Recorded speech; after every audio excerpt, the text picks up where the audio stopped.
Excuse me. Hi, hello, yes, you. There's a new Bungie video. It's a Bungie ViDoc, and I just saw it right now. I'm gonna react to it right now. So if you're freaking ready for that, I'm gonna do it. Because this is a sci-fi channel and Bungie's a space game. That's what we're doing today. I'm wearing space pants. If you want your own space pants, go to my thing. There's stuff. You know what I'm talking about. Look at this.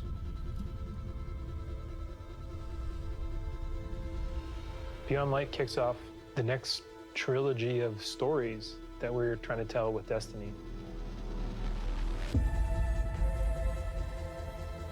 Players are going to go on a journey to discover the true nature of light and dark. It's the beginning of players learning more about the darkness, and in fact going so far as to wield it. Yes, we knew that. Yep, good. It's about leaving comfort and safety behind, walking a different road than one that you may have believed you were destined for. What makes something bad? What Yeah, makes sense. darkness dark? Notice she didn't say that Who's the right? darkness is necessarily bad. Who wasn't? Who was it? What? How are those learnings going to change the characters that you have gotten to know over the last 6 years?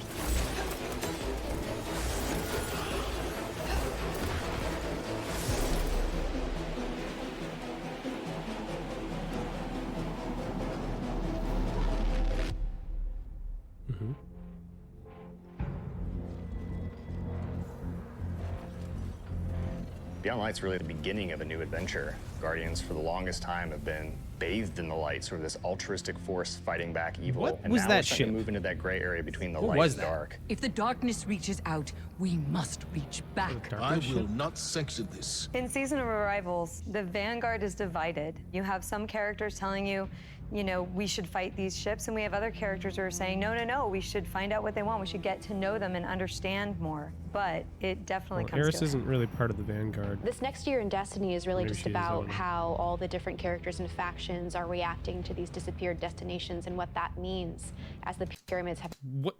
Okay, so the Cabal. I mean, it makes sense. I mean, if Zavala was going to be anybody, he'd be Cabal. I mean, big punchy man. You know what I mean? Yeah, you know what I mean. Okay. Arrived in our system, not for the first time, but for the second time. We're going to see the return of a character who's been absent for a pretty long time in The Stranger, and boy, does she have a lot to say, and she has a lot of time to explain. When I know more, you'll know more. She has Good shown up explanation. Good. to encourage us to take on the darkness, and the only way to truly stop it is to work with it. And here comes our guardian, right on time. Is that an English Why accent did or the an Australian darkness accent? I'm not invite us sure. here? Europa is literally like a time capsule. Europa is huge. Killer destination, freezing cold. desolate. Some of the most beautiful spaces I've ever seen in a video game. There was a lot built on Europa during the Golden Age, I just got and a chills. lot of that was built underground. You get it. Clovis Bray had some research facilities there, really pushing the limits of technology and innovation there, maybe stepping into some things that we shouldn't have. Under the ice, all kinds of secrets. I'm so excited for what players are going to find. Give me them lore secrets. That looked like the start of a raid because there were 6 people there. The storm on Europa was actually something we've wanted to do for a long time. We wanted it to feel harsh.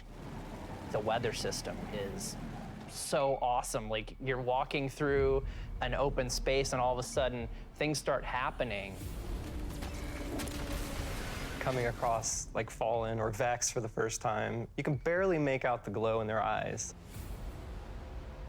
The sound of the wind, the ice will change based on what the weather is looking like. You'll actually feel every piece of the environment changing around you to match the storm.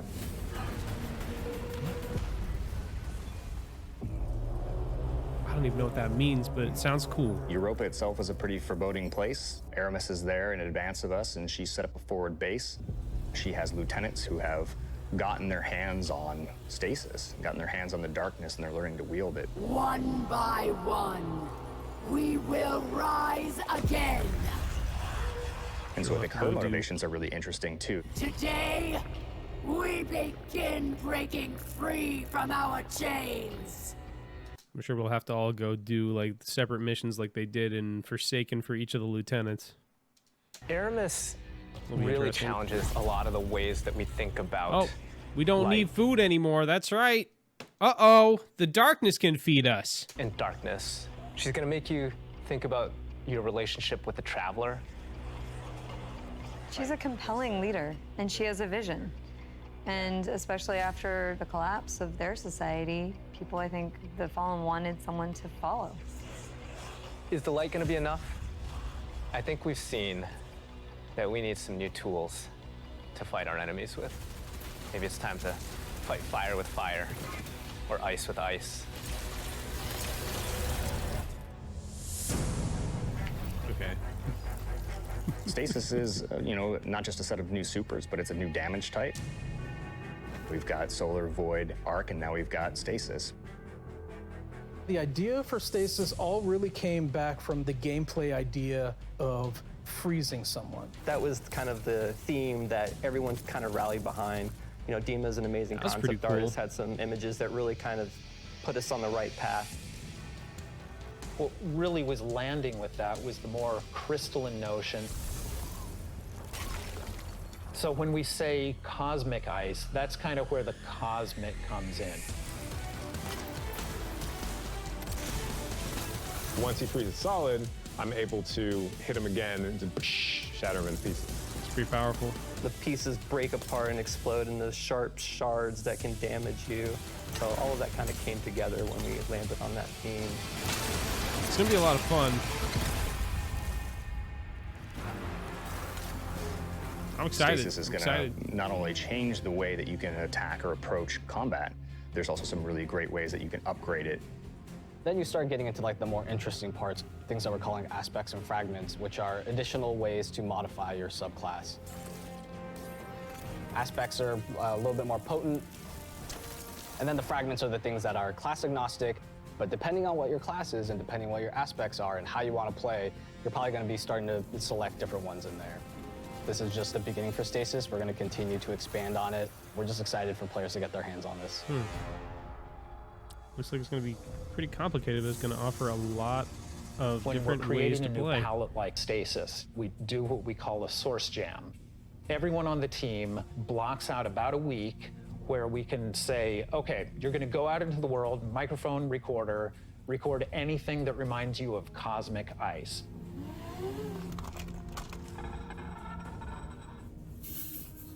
That gives us the palette that we can build the eventual sounds out of. I found personally that the best way to do it was at night. But doing screams, screeches, and blood-curdling yells is a little scary at night. Yeah. Then I had a really rumbly stomach, and that also was recorded. There was also a breast pump. Huh. You have to Sound make use of engineering, what that's you cool. got.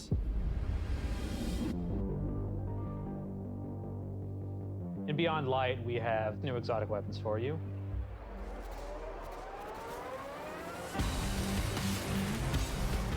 No Time to Explain is coming back.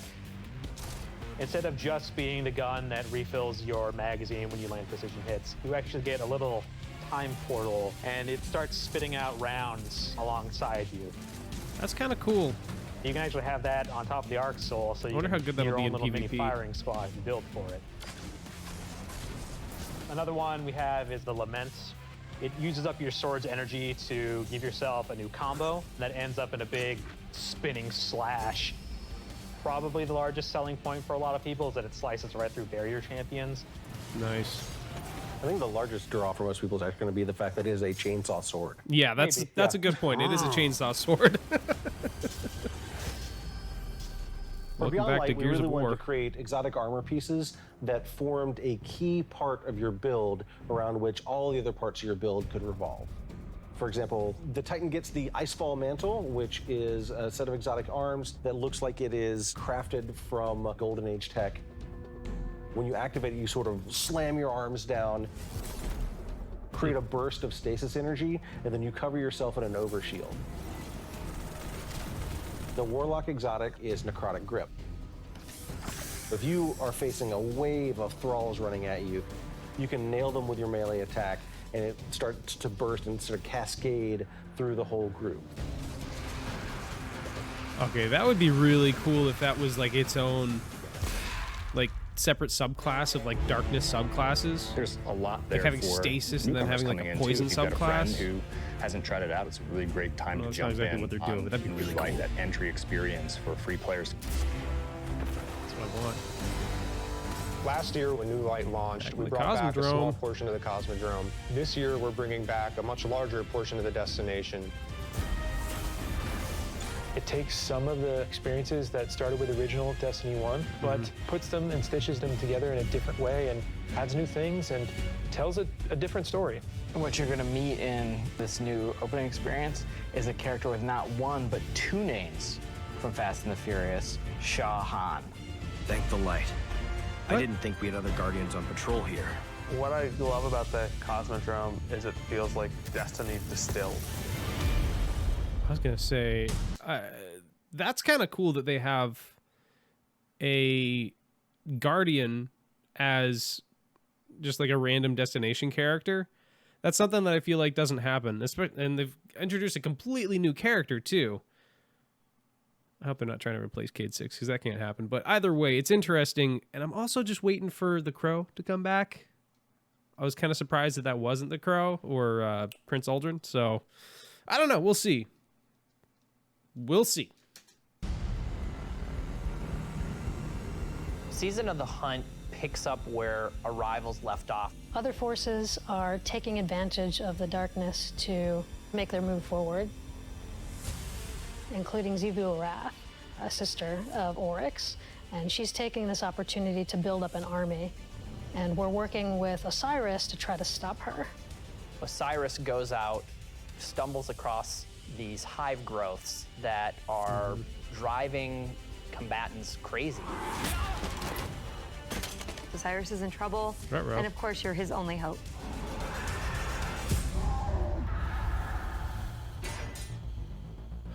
There he is. There's Aldrin. Just talking about warned you it was going to be dangerous down here. There's the Impossible. what's that ghost name? Something Meatball? I don't know. He has his own name. We finally bringing catch back up Aldrin. to what we saw at the end of Forsaken, where we saw Aldrin being brought back to life by a ghost. Aldrin, who now refers to himself as Crow, he doesn't know what he did. The slate's been wiped clean when he was resurrected as a Guardian. Oh, We know what he's done, and we know what he could be capable of doing. So now we're going to spend some time watching him go back and forth. And that's going to question how we look at him, how we look at ourselves, how we look at the light, how we look at darkness. In Season of the Hunt, we're partnering with the Crow and Osiris to take down the High Celebrant. It's creating these cryptoliths around the system, and those cryptoliths are attracting Elixian Cabal and corrupting them. So Xivu Arath is essentially corrupting herself and army, and it's our job to put a stop to it. I'm really excited to see Xivu Arath fleshed out more and to find out more about her relationship with Savathun and what that means for Year 4 of Destiny. Savathun has been placing dominoes, and at the end of Year 4, she's going to knock down the dominoes. We're going to see what she's been really up to. And so this year, she's putting the last pieces in place.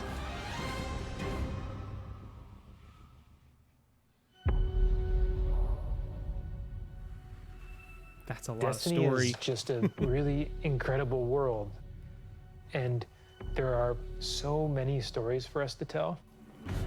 We have a lot to look forward to beyond Light, then the Witch Queen, and then Lightfall, and all the seasonal content between. We feel like we've got a really great way to bring people together. Working through COVID and working through some of the other turmoil in the world right now has been really challenging. I have to admit, I've been pleasantly surprised with how well we've been able to get things done.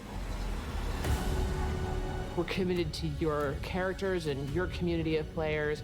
We want to meet you where you are. I think the thing that excites me the most about Destiny's future is how much it's rooted in where we come from. seeing villains revealed and finding out secrets that we've been hinting at for years.